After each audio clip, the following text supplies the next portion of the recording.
Well, hello there. This is David Breslow back here with you. Thank you for hanging out with me. I am the founder of Performance Success Strategies and the creator of Wired to Win. So stay tuned for today's mental toughness tip. Welcome back. Today, I would like to talk about this thing we call a mental game. It's really interesting to me. I work with a lot of different athletes in a lot of different sports, as most people know. And so many people have a really different idea of what this phrase mental game really means and what it involves and what it entails. Golfers, for example, quite often when I'm talking to a group of golfers or an individual golfer, they will talk about the mental game as if it's part of their game. They will say things like, oh man, I really need to work on my mental game, or my mental game wasn't very good today. And they'll make comments like that. But what's interesting to me is that the majority still think about, talk about, and look at the mental game as if it's something separate from their game. They look at it like a 7-iron is different than a 3-iron, or a driver is different than a 3-wood in their bag of clubs, which of course they are different. But when it comes to the mental game, it's always fascinating to me how people literally kind of create a buffer zone between the mental game aspect and the actual game. So I'm going to suggest to you today that the mental game is your game. And I can prove it to you because when I give talks or talk to groups of golfers around the country, I will often ask, what percentage of the game do you think is mental? And I'll get anywhere from 10% to 95%. And then I will say, well, what if I said it was 100% and I can prove it? Well, anytime I say that, I often get a quizzical look from a lot of people in the audience. Or if I'm online doing a program, I get a lot of pushback from golfers who will immediately come back with, oh, that's impossible, Dave. Come on. How can it be 100%? What about all the other stuff? And I say, okay, well, here's the proof. And I'll give you the proof right now. Very quickly, without getting into detail about it, in my opinion, the mental game only has 4 components to it. And it's very simple. There's no rocket science here. And those 4 components are your mind, your body, your emotions, and your energy. That's it. Now, this includes everything. Notice what I said, the mind, the body. The body represents everything physical.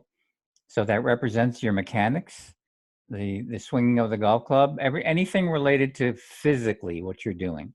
So the mind, the body, the emotions, and the energy. So those are the 4 elements of the mental game as I teach it in Wired to Win. And of course, anybody who knows anything about what I've done and what I'm teaching, there are basic laws by which those 4 elements produce outcomes. And that's what I teach in the Wired to Win program. And that's why I'm constantly telling golfers that there's no psychology. There's not even a need for tips or strategies or anything like that. And most people are befuddled by that because they just can't imagine how they can be helped without tips and strategies and psychology. And well, I've been doing this far too long to know better.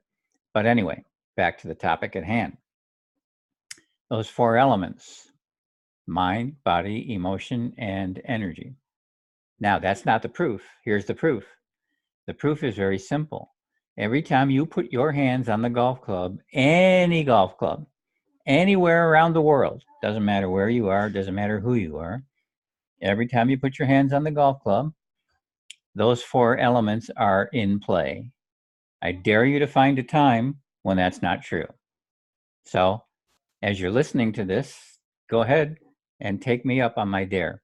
Go ahead and find a time when that's not true. If you can find one, write it in cyberspace and let us know where you found that time.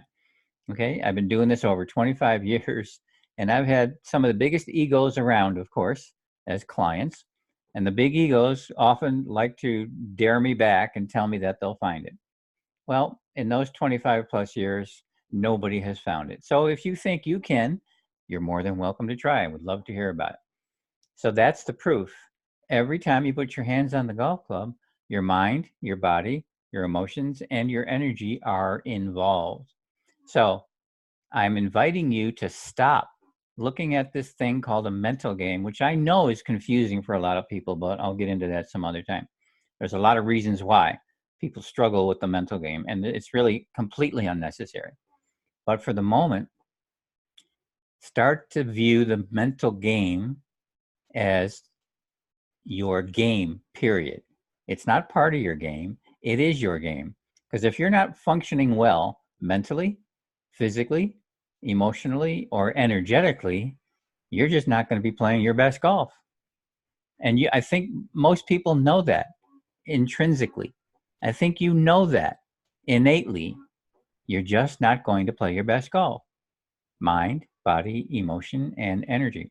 So here's what I'm going to ask you to do. When you're at the range, here's a good time to practice this. I'd like you to check in. And as you're hitting balls, you don't have to do it on every single ball, but as you're hitting balls, do a little check-in and ask yourself, where am I at mentally? Meaning, what's going through my head? What am I thinking about? Am I worrying about anything? Am I trying too hard? Do anything mental. Anything that's going on in your head, check it out. Check yourself out emotionally. How am I feeling?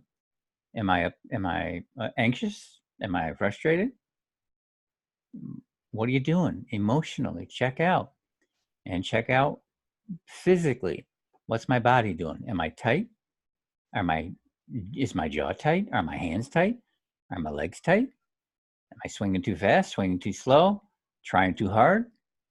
Whatever. What is it? What is it? Check it out. And then energetically, what are you doing energetically? That's probably the more difficult of the four. A lot of people aren't really, touching base with their energy, or they're not familiar with it, or they're not aware of it. But check it out anyway. Just to ask the question, how's my energy right now? Am I excited? Am I happy? Is it up? Is it down? Am I lethargic? Am I bored? That's all energy. That's the way energy is moving through your body. Those are the ways we describe it. Is it moving too fast? Moving too slow? But again, these are all connected. I'm only asking you to check in as a separate entity for each one, just so you can start to become aware of these four key and only elements of performance, as far as I'm concerned, and as far as the Wired to Win program is concerned. There's nothing else that matters. Now, you can talk about all the characteristics like a lot of golfers do, and a lot of articles talk about, and a lot of sports psychologists talk about, all these major factors that people are talking about. Oh, confidence and clarity and resilience. And okay, those are fine. I'm not talking about those things. To be honest with you, all of those characteristics are byproducts of how well you're using your mind, body, emotions, and energy. So that's why I don't really spend time with them. I don't need to, because I already know that when a golfer's using those four elements at a better level, all of those characteristics are showing up as a byproduct. It's fascinating how your body is put together to make that happen. So I'm asking you to open up your mind a little bit and just start to notice what you're doing at the range. How am I thinking? And you can do this on the course if you want, but I suggest to start at the range. How am I doing? What am I doing mentally? What am I doing emotionally? What am I doing physically with my body? How's my energy? What am I doing with my energy? Is it scattered? Am I focused? All of these things are ways to describe energy flow. So that's what I wanted to introduce to you today. I want you to start viewing the mental game as not just this thing that's part of your game, because it's way more than that. In fact, you're governed by its principles 100% of the time. And again, listen to this again. If you don't believe me, if you automatically want to resist me, listen to it again, because I just proved it to you. If those are the four elements that make up the mental game, then those four elements are in play every time you put your hands on the golf club. So once again, I dare you to find a time when that's not true. So Dave Breslow, please consider this, because once you do, you will start to open up some awarenesses that you may not have had before, and things can start changing. So Dave Breslow, thanks for hanging out with me. Would love to get your comments on cyberspace. And as always, you're welcome to visit me at www.mentalgolfcoaching.com and take a look at the goodies that I have for you on that site. So I will talk to you next time. Good luck and good golf to you. Take care.